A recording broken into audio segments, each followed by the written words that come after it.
Welcome to Empire Building, the podcast where we talk about building big businesses and even bigger lives. I'm your co-host, Wendy Papazan. I'm Sarah Reynolds. And I'm Seychelle Van Poel. One of the biggest secrets to our success is actually boiled down to something that is really surprisingly simple.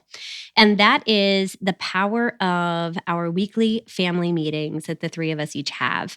And what we put into our time and into our day is what we get out of it. So taking the time to sit down as a family or a couple or even just ourselves really helps us direct and tell that time where to go.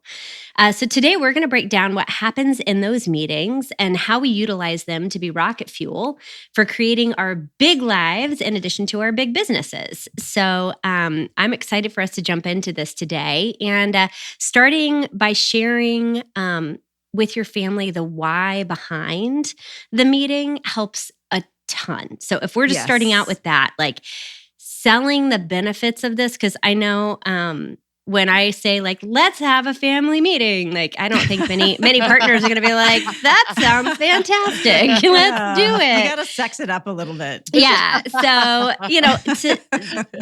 to take a look and like to go to a family meeting. No, I know. And also, doesn't it kind of sound like an intervention? We got to come up with a better title. Yes. Well, especially when your kids are teenagers, they're like, yeah.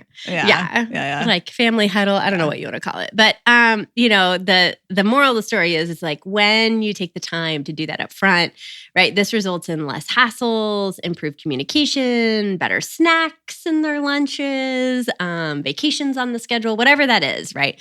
So like put it out there. Don't surprise your family by doing like just pop in the middle and go like all intense on like, let's talk about our schedule. We're having a family meeting tomorrow night. I listened to this podcast. Yeah. Well, my suggestion would be to host the first one on Mother's Day or Father's Day. Yeah. Because it's a guaranteed way that they're going to have to say yes. You know, my family denies me nothing on Mother's. I get one day. It's a joke in our family that every day is Father's Day except for Mother's Day. So, so this sounds like a much better like gift. I got COVID last year for Mother's Day, so I would way prefer to have a family meeting than COVID on Mother's Day this year. You know what my kids gave me for Mother's Day last year? What? They gave me this sweet little necklace, and it was in I guess it's like Morse code. I don't know if you've seen those. It's dots and dashes. Yeah, except it says Happy Father's Day on it. That's like the legit joke in our house. Yeah, that's funny. Awesome. But that's you can't really tell. Funny. It's just it's pretty. It's just cute. It's a pretty little, but it's like dots and dashes. That's so funny. It's a joke. So My kids are hilarious. What was life like for you guys before you started having a touch base family meeting? Because I was thinking about that this morning. Like, what a disaster things were without this. Like, I mean, I remember lots of surprises. So many surprises in fights, right? Why didn't you tell me that? Like, what, Yeah, I thought Who's you knew about it. This? Oh, well, shoot. Yeah. What are we going to have for dinner? Oh my gosh, somebody's somewhere and they don't have a ride home. Yeah. Or well, and I think that, like pulling in your driveway late, even though it's been on your calendar the whole time, but of course you didn't tell them because you didn't meet about it. And then you have this guilty feeling like you just worked late, and then now you're walking into a household it was a disaster. It's a not fun feeling. It changed our life when we started these. And when you go through seasons where you like get out of the rhythm of doing them, as much as I'd love to say like I'm perfect and we do this every single week and it's always perfect, we definitely have had seasons where it's been tougher to get those in, and you feel it. You totally feel it. And you miss it because you want that consistency and that like comfort of knowing like we all are on the same page. And when we don't have it, we absolutely feel it. Yeah. So family meetings are pretty easy. It's just we're going to talk about the 4-step process. And it's just like this could be used for any meeting, these little tips. True. But the first one is just schedule it. So make sure you prioritize it on your calendar, and maybe depending on your family, maybe it's once a month. Maybe your kids are older like mine are now, and it doesn't require the kind of logistical spreadsheet, situation with kids and sports and all that kind of stuff. Or probably more likely you need to meet once a week. So that would be my guess, is that most of you listening probably need to do this once a week. So that looks like, hey, what's a good time during our week where we know we're going to be around and we can have, a good 20, 30 minutes just to have a conversation. And that time can be protected. It's kind of sacrosanct. It's like, for me, it's like doing my 411, doing my planning time for the week for my business. If I don't do that, my week is just, you know. It's not fun. It's just like, as Seychelles says, farts. That's what it is. It is an fart. I've had a few of those this week. I feel like I've just been farting everywhere. Farts. Farts. No, but it's true. Like having it set on your, if it's not on the calendar, it doesn't exist type of thing. Yeah, so like making sure that it's on your calendar, that protected time. George and I, we do Sunday night after the kids go to bed. So the very first thing we do after we put the kids to bed is that we both have our calendars out, which I'm going to talk about here in a second. But we have that set time, 30 to 45 minutes. And oh my goodness, has our marriage been way better doing that in our relationship. I love that. So, yep. Seychelles, when do you do it? Usually it's, I do my planning for it on Sunday mornings, and then we usually have our meeting on Monday morning before the week gets off to crazy starts. But I do like all the meal prep stuff and like kind of the big picture, because my schedule is usually the more chaotic one of managing all the kid stuff and the work stuff. And then Nick has his component, but we're usually then toggling together. So I do my prep on Sunday morning. Yeah. We just do Sunday night dinner. Is when we talk about it. We talk about it as a family now that my kids are older. And I basically warn them of what's coming the week. I feel like that's what I'm doing. Okay, well, people are doing this and I'm coming over and, we're having a brunch. Okay. They're like, okay. Yeah. Okay. That's kind of our situation too. So it's also helpful to know like what to take off your calendar, which is helpful. Yeah. So true. That's true. So true. Step 2 is have an agenda. So after you have it scheduled, have a sort of set agenda, set rhythm. So if there's maybe goals that you're wanting to move forward. So, for us, we were screening in our back porch recently, and that was one of our projects, and talking that through, and I wanted a certain kind of door. And so trying to find the door, and like any project that you have going on. What's the biggest thing you're going to enjoy that so much. Oh, I know. Yeah. I know. Yeah. So awesome. You're going to spend all George the time worked so hard on finding, we got this amazing Amish family in Pennsylvania made us a custom door he found. Because it's a really high ceiling porch, and I didn't want the door to make it feel closed in. So they made us a custom. I want to see it. Yeah. Put it in the show notes. Send us a picture of it. I will. I'll put it in the show notes. Put it in the show notes. I will do it. Don't you tempt me. Sarah's door. Sarah's door. That'd be funny. No one's listening to it and they're like, why is there a door in the show notes? So, no, it's so helpful though, because like we're working on adding the porch up in the Michigan property for the front, like the front when you walk in, and it's that same thing of like we have to schedule labor out like 6 months. We should do a porch episode. Yeah, we should.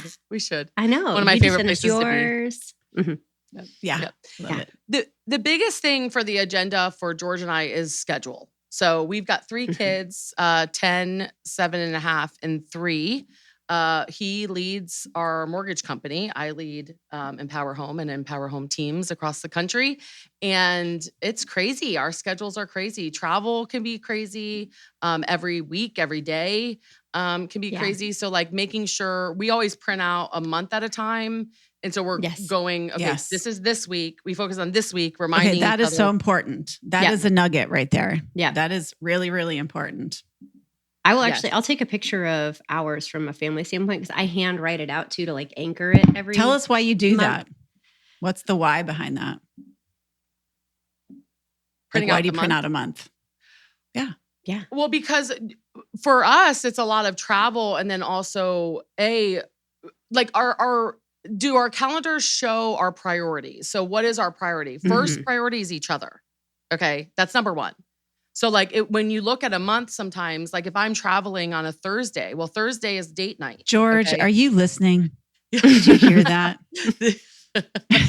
I'm your number one priority. If you're listening, I want you to come home and give your wife the biggest kiss tonight. Aw, yes, please. He probably does that anyway. He does.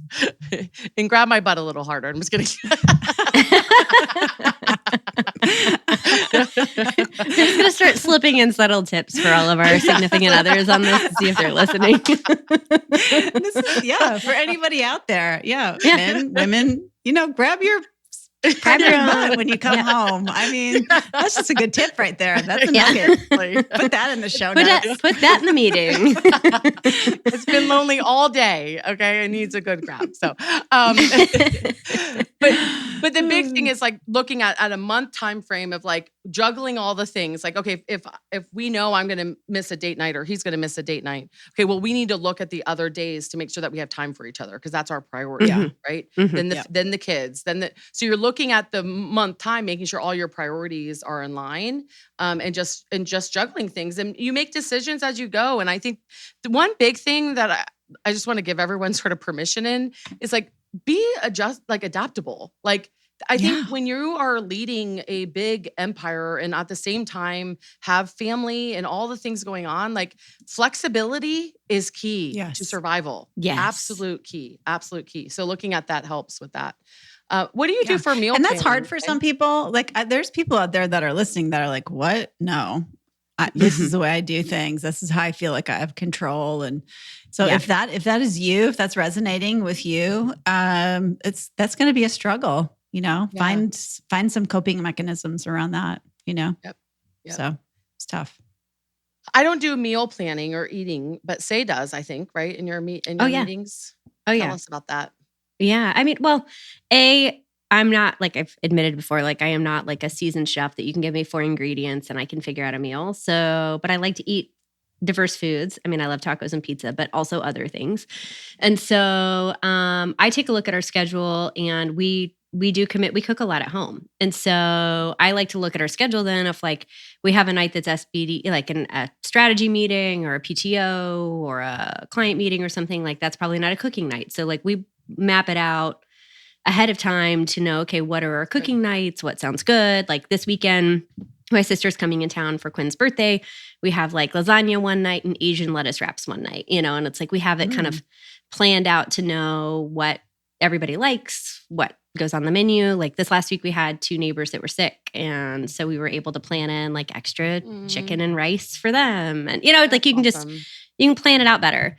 But like giving food to other people is a love language of mine. And so that's something we're regularly also like cooking extra to feed a neighbor or my mom or a friend or someone over here. So it's an easy way to give when you plan it out, then you plan the groceries accordingly. So that's awesome. It's helpful. Love that. So smart. I love it. The other thing too, just want to throw for having an agenda is, so we have a nanny that helps us. And we're to a new stage with our daughter, Olivia. So she's 10. And so we're having like the pre-nager stuff going on at school and at home. And being on the same page together about some parenting things. And then also with our nanny. So like we weren't including her in some of the conversations, but yet she's the one handling, after school, like a lot of the things that come up. And so that's been a big deal was like adding in more parenting conversations to the agenda. Like what are we noticing? What do we need to address? Doctor's appointments. That makes perfect all of sense. Those things are just so true. Well, especially it's as your kids age, there's fewer problems, I found at least, but they're harder to solve. So, you might have a toddler who gets their head stuck under the couch and you're like, oh, well, let me move the couch for you, like problem solved. And that might happen, little problems like that 10 times a day. And you probably don't need to consult with your partner on how to deal with that situation. But there's a lot of different ways to parent issues as kids get older. And so being on the same page and tailoring the message. And sometimes you're not on the same page. And that's okay too. But like agreeing to have that kind of, I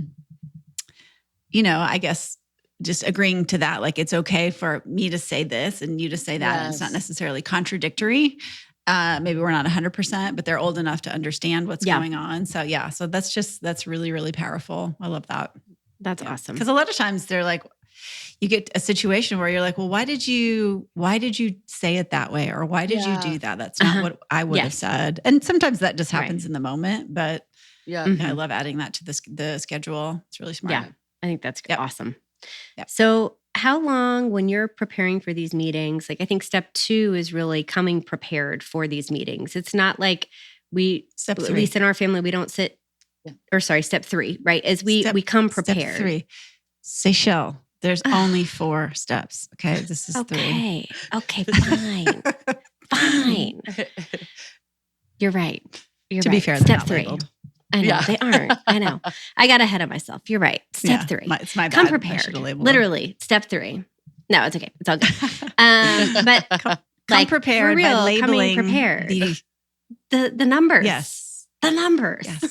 Yes. So how long do you prepare? Like for me, meal planning takes time because it's not a natural gift of mine. So I have to spend more time on that and like looking at all the schedules. How much time do you allocate before you guys meet as a family? What does that look like for you? For me, about 15 minutes, but that's also not fair necessarily to say, because the other thing that I think that we've implemented that has really helped me is my executive assistant at the office keeps a running Aji family meeting list for me, which is also that's preparation. Awesome. So like, that's next level leverage. That's amazing. Yeah. When we get an invite from like Her Best Life or an Empire Circle event or something like that, that automatically goes on the Aji family. She knows I'm not going to make that decision without talking to him. So she puts that on our family meeting agenda list.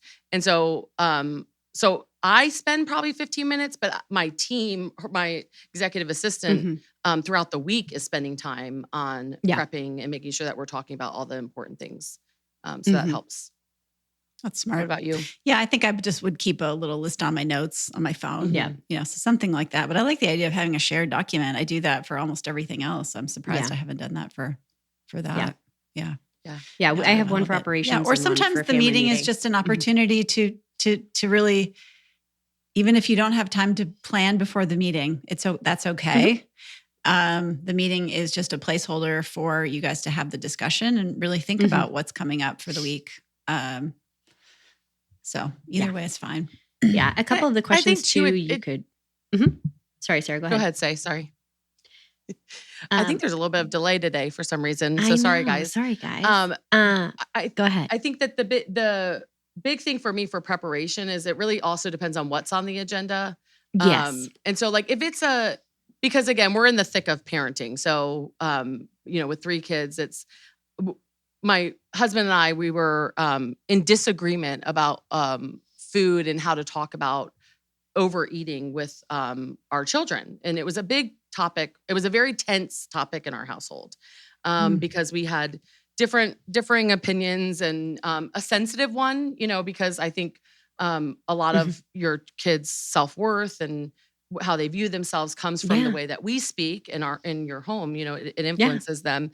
And so like, if I know I'm going into a family meeting where I want to say something in a way that doesn't either hurt him or obviously that I want to be very clear about what I'm feeling, then I take more time preparing, just like I would with a fierce or direct conversation. Right, with a team member. With a team member. Right. It's the same thing. So talking it through, practicing, making sure that I'm saying it in a loving way. I love that.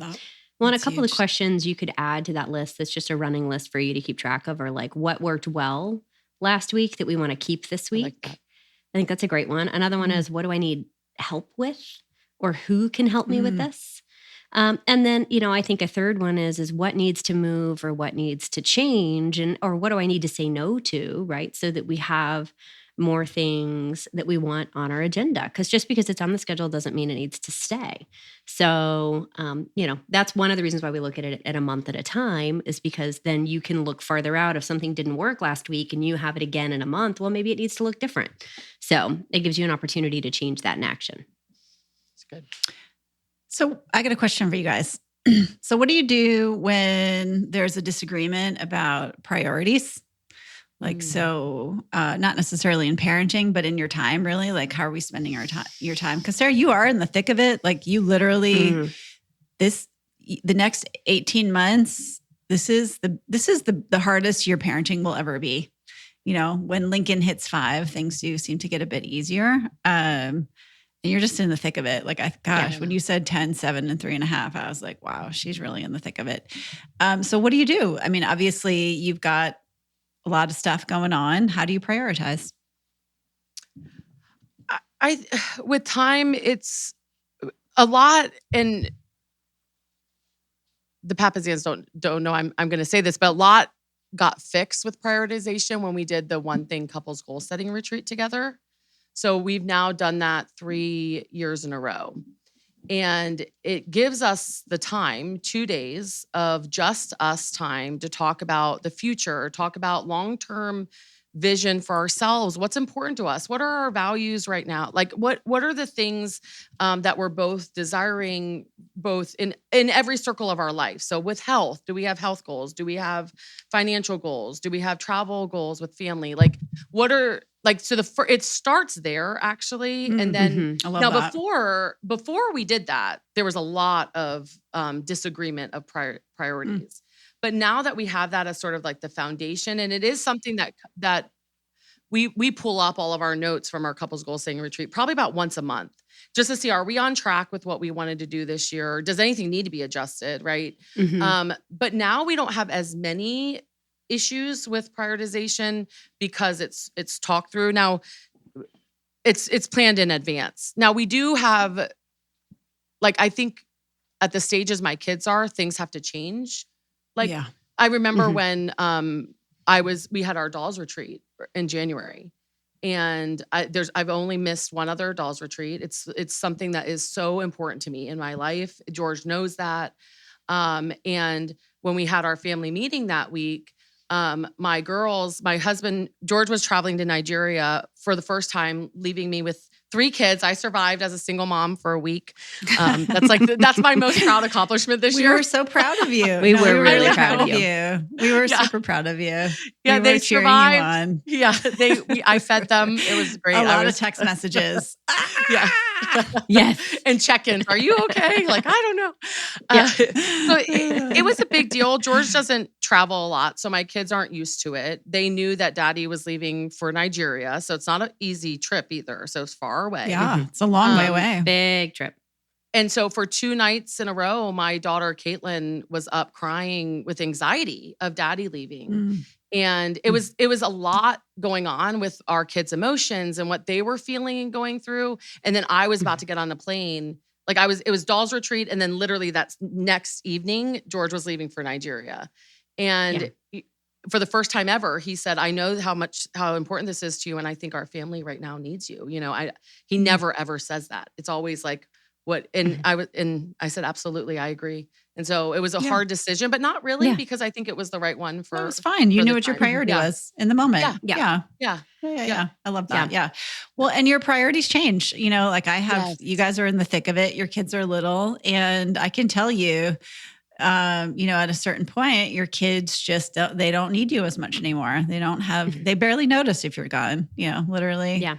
They're like, wait, was Mom gone last week? Or wait, what? You know? Yeah. And that's like, I was going to say, that's like a big thing.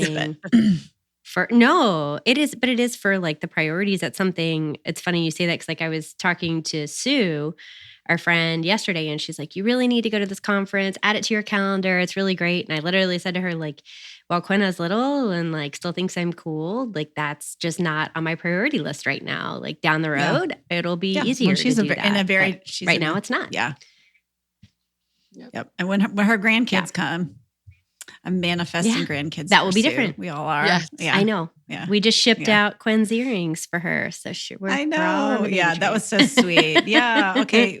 A little plug for Quinn's Etsy shop. What's it called?